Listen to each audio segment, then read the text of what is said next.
Olá, Bezolino. Vai prestar o Enem e está em dúvida quais são as principais equações, as principais funções que você deve estar lembrando? Vamos relembrar aqui um pouquinho, vamos recordar? Olha, certeza da gente ter na prova é a cinemática.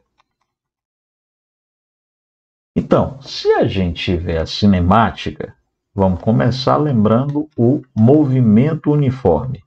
Ora, você vai precisar lembrar da função horária dos espaços, que pode ser escrito como ΔS igual a velocidade vezes ΔT.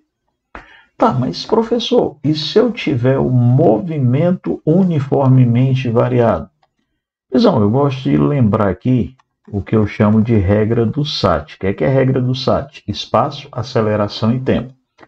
Tu pegou tua questão, leu direitinho, olhou os dados. Nos dados da tua questão, não pergunta, tu não tem nenhuma informação sobre espaço. Opa, então esse aqui é para a gente usar a função da velocidade. Vamos de vovó atômica. Professor, eu peguei minha questão lá, espaço, aceleração e tempo. Ele não deu aceleração, nem eu estou interessado em calcular. Poxa, função da velocidade média do MUV. ΔS sobre ΔT, velocidade final, mais inicial sobre 2. Titio Augusto, eu lia com maior atenção do mundo e ele não deu, não perguntou, não tem nada de tempo. Função de Torricelli. Vi, você, mais duas amigas na pirâmide da sabedoria.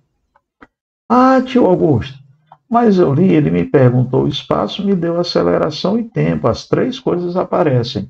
Ah, então aí é a função dos espaços no movimento variado. Sentimento só vale tendo amor ao meio e tempo para 2. Quando você tiver um gráfico do espaço em função do tempo, Bezão, você também vai usar a função da velocidade média. Então, tio Augusto, eu tenho aquele gráfico parabólico do espaço em função do tempo. Você vai lembrar que no vértice da tua parábola a velocidade é 0. Aí você vai ter o espaço inicial, você vai ter o espaço final e joga aqui nessa função da velocidade.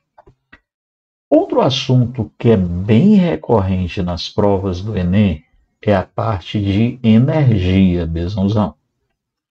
Então, é legal pra caramba se você conseguir ficar lembrando da energia.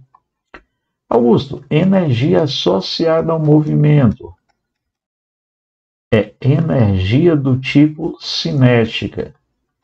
Energia cinética, massa vezes velocidade ao quadrado sobre 2. Lembra que a massa tem que estar em quilos e a velocidade em metro por segundo. Quando eu tenho energia guardada, ela vai ser do tipo potencial. Se ela for guardada na forma de altura, ela é a potencial gravitacional. E aí você vai dizer que essa energia é massa vezes gravidade vezes altura. E se ela estiver associada através de uma mola, ela é energia potencial elástica. Então você vai falar que essa energia potencial elástica é constante elástica da mola, elongação ou deformação ou distensão, tanto faz, ao quadrado, sobre 2. Constante elástica em Newton por metro, a elongação em metros, sempre. Ah, professor, e Kx? Kx é a força elástica, tá? Quando você tem, Bezão, a energia mecânica, essa energia mecânica é a energia cinética mais energia potencial. Quando eu tenho realização de trabalho, eu vou ter, utilizando aqui o teorema da energia. Trabalho é igual a variação de energia cinética. Então, eu posso te dizer que força vezes distância, força em Newton, distância em metro, isso vai ser a variação de energia cinética. Massa em quilograma sobre 2, que multiplica a velocidade final menos inicial ao quadrado. Esse teorema da energia cinética é bem importante, é interessante que você tenha em mente, Bezão. Tio Augusto, se eu tiver energia do tipo luminosa, a energia das ondas eletromagnéticas, ela é a constante de Planck vezes a frequência.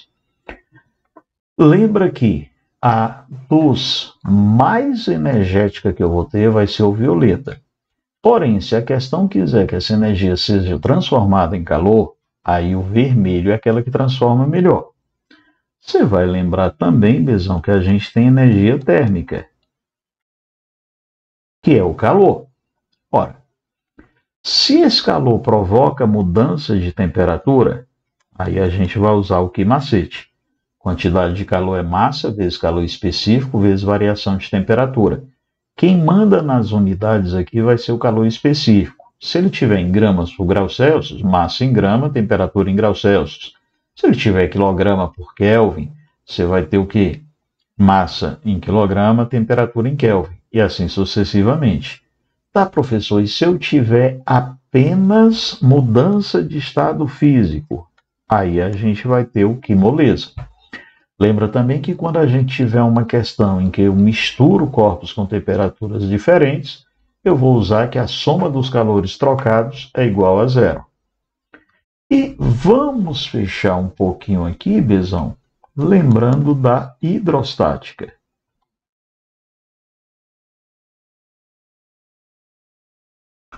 Quando a gente tiver hidrostática, vamos começar pensando em densidade. Ora, tio Augusto, densidade é massa sobre volume. Show! Daqui você vai dizer que massa é densidade vezes volume, mas se você precisar do volume, você vai te falar que é a área da base vezes a altura. Depois disso, a gente vai pensar em pressão. Se nós tivermos pressão em sólidos, essa pressão é a força sobre a área, força normal sobre a área. Mas, professor, pode ser que a gente tenha líquidos. Perfeito, Bezão. Então, a pressão de um líquido, densidade vezes gravidade vezes a profundidade. Bom, a gente vai lembrar também dos teoremas. O teorema de Pascal é aquele que fala que o incremento de pressão dado no ponto do líquido é transmitido integralmente a todos os outros pontos do líquido. Daí, dois pontos que estejam no mesmo nível têm a mesma pressão. Se for uma prensa hidráulica, se for sólidos, força 1 sobre área 1 é igual a força 2 sobre área 2.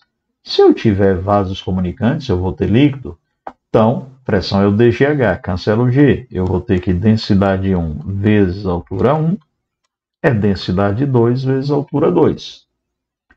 Tá, professor, mas eu vou ter o teorema do Stevin. Beleza, ele fala que se tiver um recipiente aberto, a pressão total é a pressão atmosférica mais a pressão do líquido, mais a pressão hidrostática, dGH. E eu tenho Pascal, eu tenho Stevin e tá faltando o que mais? Ora, tio Augusto, é o Arquimedes. Eureka, achei. Então, o que é que ele diz para mim? O empuxo, a reação que um fluido oferece quando é comprimido, ele é dado pela densidade do líquido vezes volume imerso vezes gravidade. Professor Augusto, se eu estiver trabalhando um pouquinho com termodinâmica,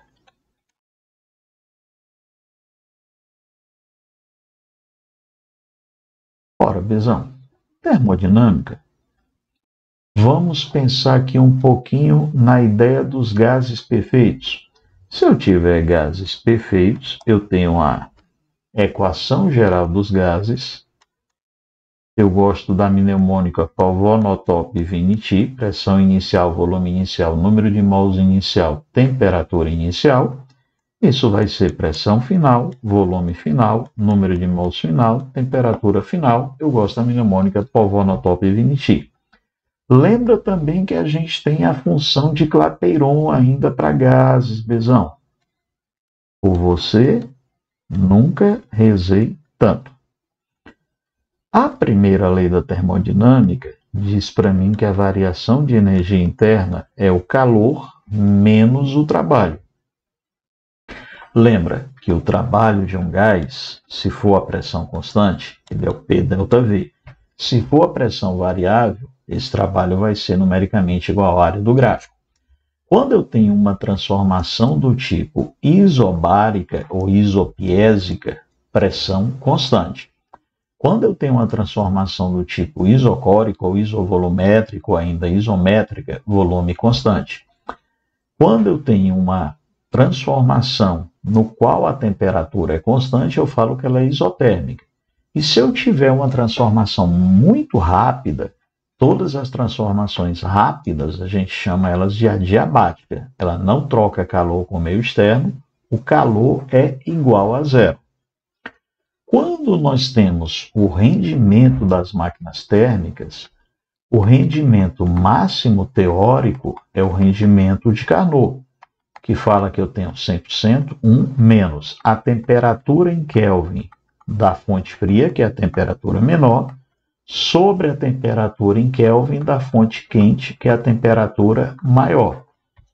Quando eu quero meu rendimento real, eu vou te falar que eu tenho 1 menos o calor da fonte fria sobre o calor da fonte quente.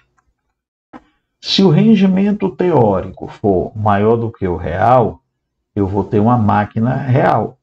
Se o rendimento teórico for igual ao real, eu tenho uma máquina ideal de Carnot. E se o rendimento teórico for menor do que real, essa máquina não existe. Lembra ainda que o meu rendimento real, ele pode ser dado em função de quê, Bezão? Do trabalho sobre o calor da nossa fonte quente. E a eletrodinâmica?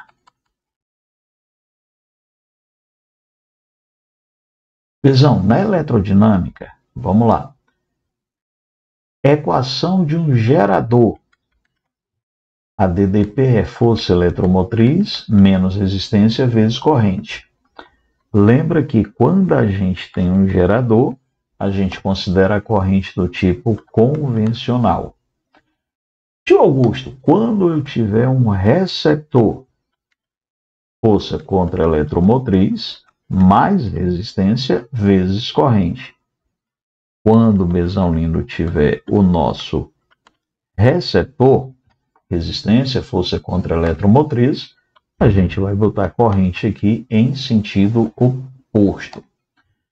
Lembra que para o resistor, a DDP, resistência vezes corrente. Eu ainda tenho que resistência é resistividade vezes comprimento sobre área. A potência útil, I vezes U. A potência total vai ser o P. A potência dissipada, RI ao quadrado, ou U ao quadrado sobre R. Um abraço, um bom desempenho nas provas. Se acha que isso aqui foi útil para você, dá aquele joinha. Se não for inscrito ainda, se inscreve no nosso canal. Um abraço.